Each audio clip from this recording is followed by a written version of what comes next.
Good day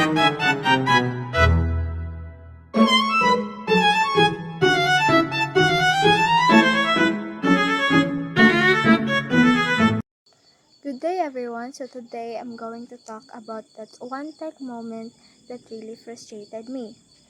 So we all know that technology helps make our life easier, but also sometimes it can also give us stress and frustration. But for me, that problem happens to be very simple, the storage of my phone. One time, I wanted to take a pictures during an important event. So I went out to reach on my phone, and when I opened the camera, a notification popped up saying that my storage is full. At first, I thought I could just delete some few things, but even after removing some apps and old photos, it was still there. It was so frustrating because my phone couldn't handle it and I missed taking that special moment.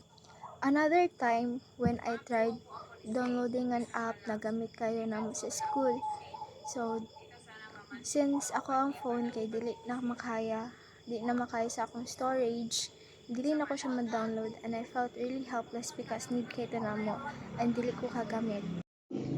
It really annoys me and embarrass me a little kaya ang uban kay freely sila maka-use og mga apps and maka-take og pictures without having any issues.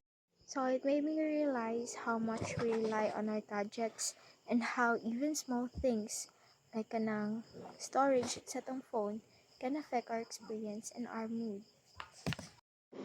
Di lang siya inconvenience, pero naapektuhan pod niya ang productivity and the way I connect with others. So because of that frustrating moment, it made me realize na it is really important jud na mag-manage sa atong phone storage aron dili maapektuhan atong experience and ang ato ang productivity.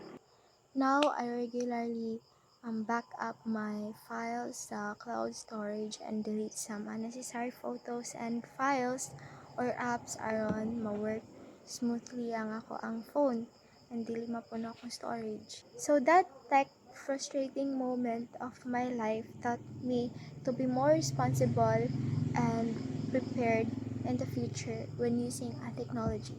So that's all po. Thank you.